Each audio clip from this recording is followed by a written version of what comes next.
I'm Dr. Bart Rademaker, and this is the Doctor's Guide podcast, Raw and Unfiltered. And if you've been with me before, you might have been blessed with my sweet little cat in the background. You see the white tail. He's a Maine Coon cat. He's 7 months old, and he's already over 10 pounds. His dad was 30 pounds, and no, his mom was 30 pounds, and his dad is 40 pounds. So don't know where he's going to be at, but he may join us in the show. So for today, what's really important for me to share with you, right, to get down to the importance of why this podcast.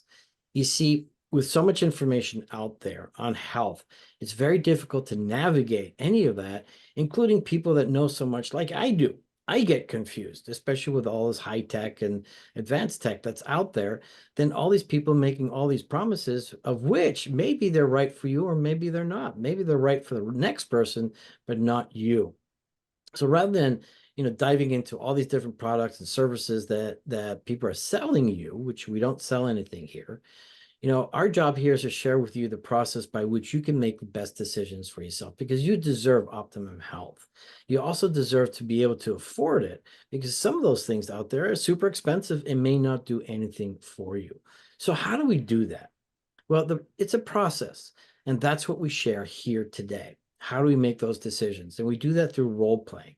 And with my amazing guests, one will have a problem and one will guide them towards some form of resolution. Now, we're only going to do that for about 6 minutes. The entire show is about 25, 30 minutes. But for 6 minutes, Gary's going to guide Charity to resolve her problem. And you'll be surprised how often amazing resolutions and even breakthroughs happen on this podcast just within 6 minutes. But the purpose is that you get to witness yourself, see yourself in the problem that Charity is going to present. This might actually trigger you. You might be judgmental of it.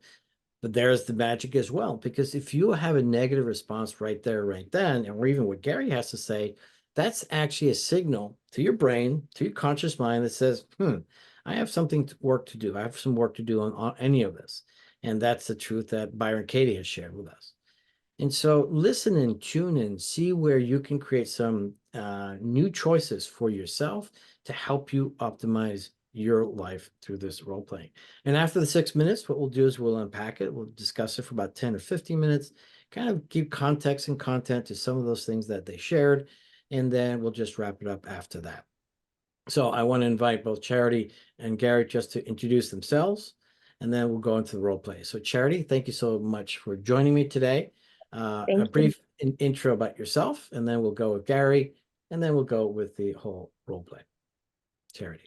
I'm Charity Dale, and I have been working on health and healing for the last 15 years. For the last year, I've been studying massage therapy, and I am in the process of opening Juniper Healing Arts here in Carson City, Nevada, where I would like to specialize in so many different elements of healing to encourage better, healthy lifestyles for everyone in need. And so for anybody out there in the Carson area, or even if you're in Reno or coming down from Utah on your way to Burning Man, like I will be doing next year, or this year, I should say, definitely will stop in, because she has some amazing magic and incredible, I'm not sure what the word is, talent, skill, or ability to energetically help people heal. So definitely check her out. Gary. I'm Gary Ailes from Carson City, Nevada, and I'm working in the area of environment and working to save landfills, but more importantly, to change our dirt back to soil so that we get the nutrition that we need out of our food instead of having to take supplements to make up the difference. So one of the problems that is very relevant in our world today is that because of the overuse of the soil, it's losing all of its nutrients. And the prediction is within about 45 years, the soil will be without any nutrients, and we can't grow anything. And so therefore, the work that Gary is doing is so important to replenish the nutrition in our foods, because not only is the fact that too many people are eating processed food, too many people are eating food that has little or no nutrition within it. So great work on that. So we'll talk a little bit more about that after this. So start your role play. Charity, it's on you. Gary, I went grocery shopping the other day and I bought what I thought was a complete nutritious menu to feed my family for the week. And it doesn't matter what I do, every single time I cook a beautiful meal, it can be steak and potatoes and broccoli, I'm still always feeling weak. I get rashes all over my legs, and I'm not quite understanding why I'm still anemic after making such a complete, perfectly well-balanced meal for my family. I think Can you there's a please help? challenge there. Yeah, I think there's a challenge there, particularly if you're having that kind of problem. Are you buying organic foods? No. You might consider that. And if I can give you a little background, most farming has been done with inorganic fertilizer, salts, if you will, ever since World War II. And in doing that, what we've done is depleted our soils. We've put nitrogen, phosphorus, and potassium back into the soil, but that leaves all the other things out. And when you're having that kind of problem, it's because we're not getting the nutrition out of the food that we should be getting. And you may be getting secondary allergies, but the reality is that nutrition isn't there. And we'll try to help explain more if you'd like. Thank you. Sure. So would you like me to go farther in why that's occurring in the soil, which really isn't soil anymore, it's dirt? Yes, I would love to hear more so I can educate myself and other people. So if you look at the soil as an ecosystem, there's bacteria, there's protozoa, there's nematodes, and then we go up into the little arthropods, the small insects, on up into beetles and earthworms. So to compare that, there's a lot of work being done on the human microbiome and how it relates to our health because of the kind of bacteria that we have helping us digest. And there's actually communication being found between that and the body and the brain. So when the soil has the right ecosystem, they have good aerobic bacteria and they have good protozoa, which are single-celled little creatures. Amoeba might be the thing that people would know most. And we have nematodes, and that's a fancy word for little tiny worms that are about a 1/4 inch long. The bacteria are food for the protozoa and the nematodes. The bacteria can actually move into the plant roots and give that energy of the cell up and move back out and collect more energy, or be devoured by the protozoa or the nematode. And basically, the food that's grown in that kind of soil provides far more nutrition. And really what's happening is it's grown in nematode poop and protozoa poop. And that's where that balance in nutrition comes from that we don't get from the typical farming that's homogeneous, that only has a monoculture where it's all strawberries, it's all cabbage, it's all carrots, or it's all wheat, it's all corn, it's all milo, it's all soybeans. What you're looking at is we can't feed the world if we don't do that, but we've got to work with the soil so we can make both things work. And that way you won't be in the situation you're describing where you just don't feel right and you make things work on and on. Is that starting to help what your question is? Yes, and it probably explains why so many of us are so bloated after eating a big full meal instead of feeling satiated and full of energy. That makes a lot of sense with the gut health aspect of it from that standpoint. Absolutely. And that's why making your own cabbage Hmm. or the kimchi, where you're getting the kind of probiotics into your system that you want. And when you make that from things that have been grown on soil, not on dirt, you'll find that it's much richer and much healthier, and allows people to get the nutrition in their body they need. And of course, you have to stop and think about our diets today. Um, if we change the way we think about what we're eating, and we said we would like to have meat be an accompaniment to our vegetables, we Hmm. would end up being a whole lot healthier. I certainly don't agree personally, because I tried being a vegetarian and it made me sick. Uh, and I've got a daughter-in-law who is vegan, and it saved her and her kidneys. So I know that there's a balance for everybody, and each person is different. But as a general rule, if you ate a large amount of vegetables, your taters, and just a small amount of meat, we would be much healthier.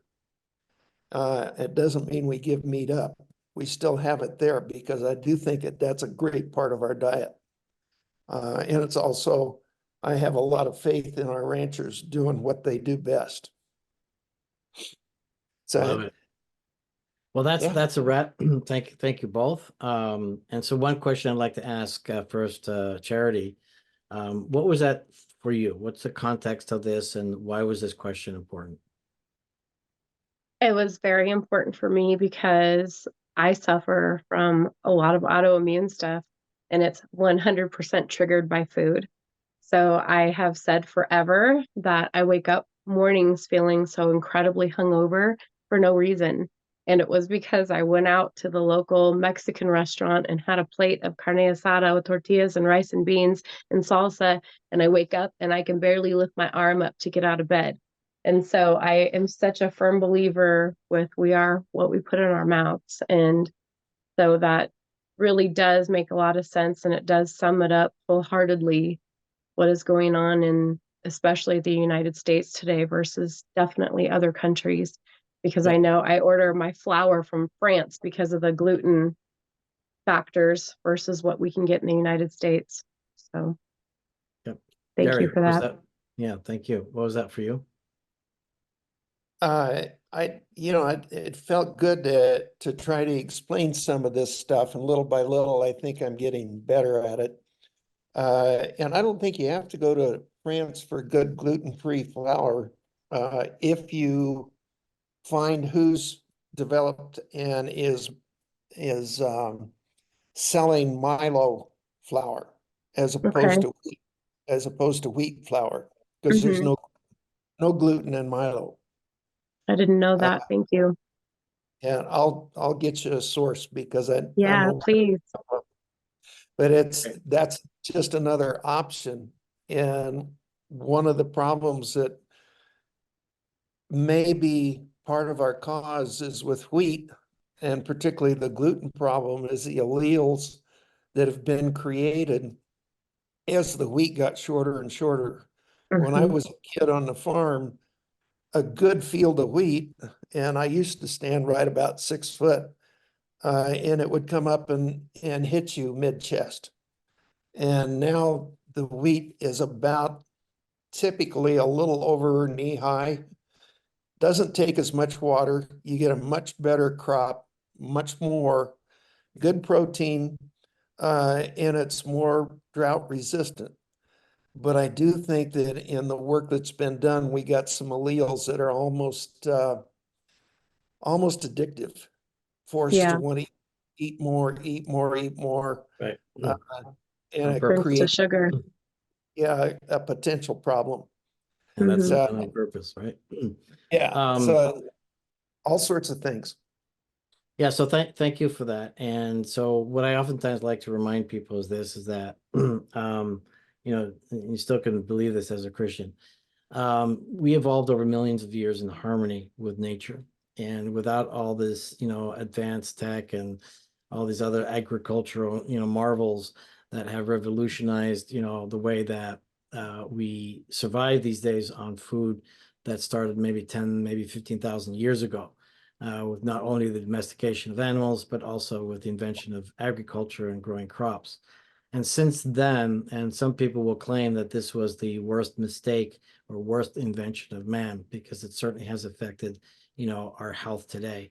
And clearly, Hippocrates, the father of modern medicine, stayed away back then, and something that for some reason us docs have really forgotten today, because it's the least taught subject in our curriculum, and that's nutrition. So food is thy medicine and medicine is thy food. And so nothing is more true. But the other part, which is fascinating to me, is the fact that we have a microbiome. Of our 70,000, the 70 trillion cells that we have in our body, we have an astronomical number of microorganisms to the tune of 700 trillion, 10 times more of our own cells, which by themselves dictate a lot of the systems within our body, which is the immune system is one of them, our nervous system, and our hormonal system and everything else. So it's an organ in of itself, if you will, accounting for 99.9 or maybe just 99% of all the DNA that we have.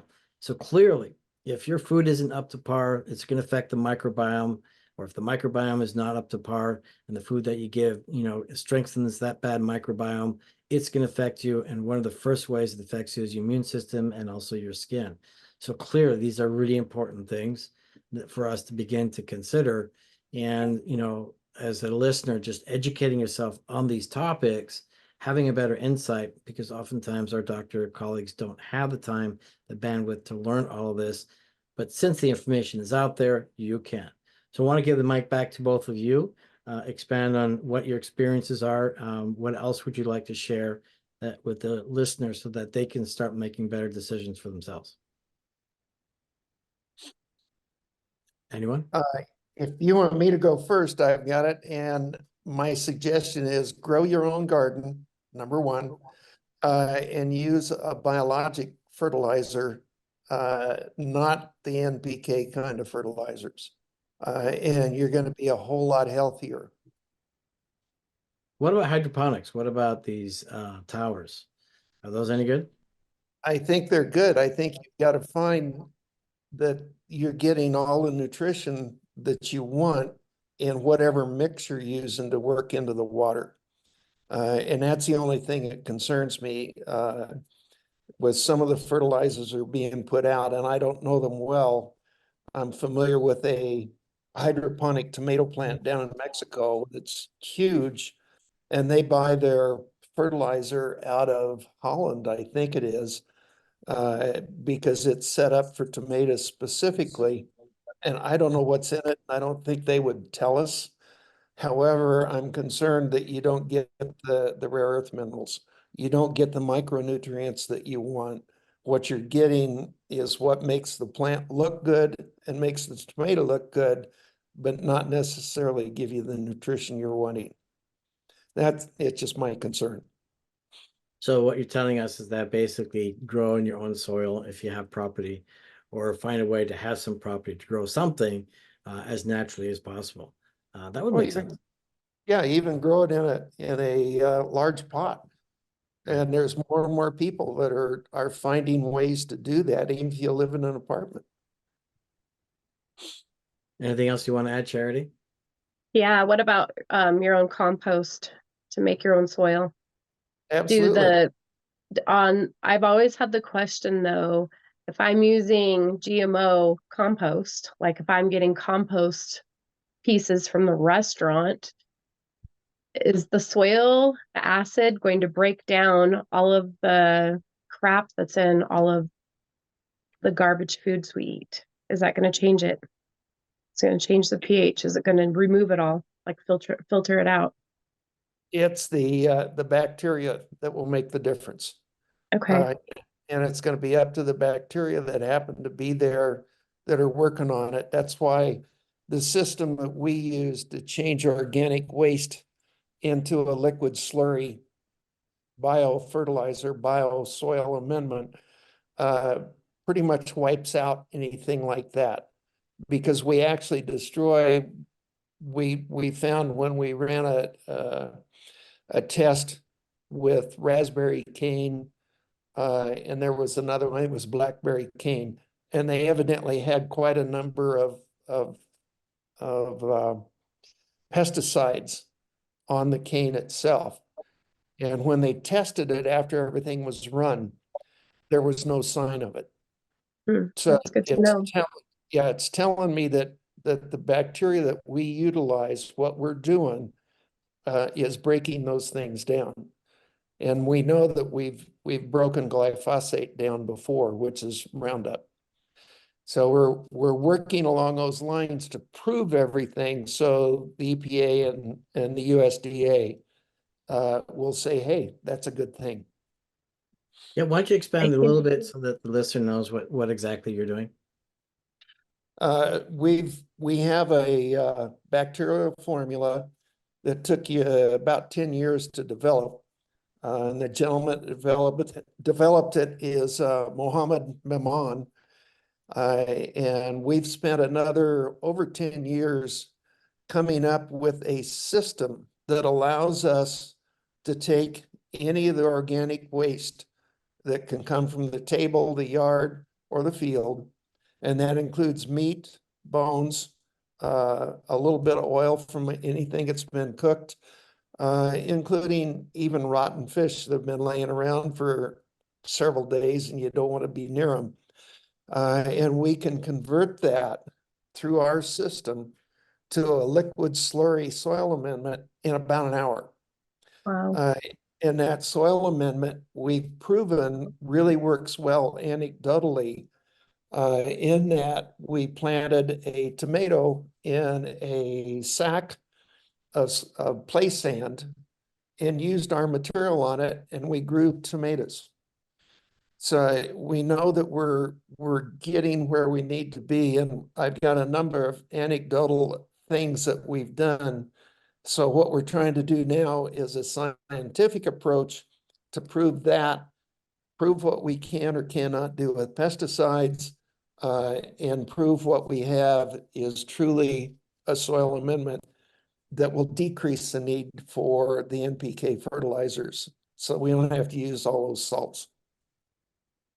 I love that. And then clearly, what's that movie, The Martian? I forget the actor who plays in that. Maybe he could have used some of your material on Mars. So this is quite remarkable. And when you think of all the food wasted, thrown out to the landfill, done nothing with it, and how we can revitalize our planet in so many different ways, energetically, but also nutritionally. And that would be a game changer. And so I see this opportunity that you have as a paradigm shift in how we process food and how we can revitalize our planet. And while so many people are complaining about climate change and all this kind of nonsense and all these protests, nobody's coming up with actual solutions that can make a change. And this certainly would make a huge change. And I'm certain it would also change the climate. Anything else you want to add, Charity? No, thank you, Gary. Thank you. So with that, Charity, how do people find you? And then any last comment that you want? You can find me at juniper.healingarts@gmail.com. And I'm in Carson City, Nevada. And please get a hold of me if you want to work on some anxiety or body issues from the physical, the metaphysical, and also the emotional side of life. Thank you for that. And do you work remotely too or not? I will, yes. Excellent. Gary, how do people find you, and any final thoughts? The easiest way is look me up on ecospheresciences.com. That's ECOspheresciences.com. Or you'll run into me on LinkedIn, and I might spend 5 minutes on Facebook. So I am around, and more than happy to chat with people about what we're doing as we break into the industry. Thank you. Appreciate everything, Bart. No, thank you for that. And this is the very reason why I have this podcast, to reach out to as many people as I can Soon we'll be reaching out to, I think it's 350 million homes with a new podcast TV series that we're doing, but specifically helping people understand what is really out there, what's possible, and give it some legitimacy that it deserves. And not everything has legitimacy, and that's why on the Doctor's Guide we curate and we educate, put things in context, and so that you can be in a better place to make the right decision for yourself. And to be even more specific with what was shared today, one thing that's really important, and that is getting the data. And whether it's food, whether it's the nutrition, whether it's your DNA. And one of the things that I like as a paradigm shift in how we approach our health in the future, which is what I'm actively busy with these days, is the DNA profiles. And there's only one company that I choose to work with because there's light years ahead of everyone else, and giving you the data that you need to know how your body's actually processing food. So like Gary was sharing earlier, probably a balanced food with just a minimum amount of protein is probably the best. And that might serve most people, but other people will be served in different ways. And having that knowledge through your DNA profiling is what makes all the difference. And so rather than just experimenting on any of that, like all these fad diets try to tell you to do, only to find out they don't work for you, get your DNA test. And then the other one is another work that I'm working with a group from Norway, and the diagnostics, with this, the first level of diagnostics, we can get 20,000 different data points in about 10 minutes and all non-invasively. And it's all medically based and scientifically based and approved. It gives us insight as how the body actually regulates itself. And so these are important things. But when it comes to regulation, having people like Charity can absolutely help you modulate the energy fields in your body. Don't ask her exactly how that's done. See the results. And as Gary, shared, with an earlier podcast, if you haven't listened to that one, absolutely listen to that one, because how it transformed his life. And I know that I get these kind of body treatments as well. And I get those major shifts. And that is what I want to share here.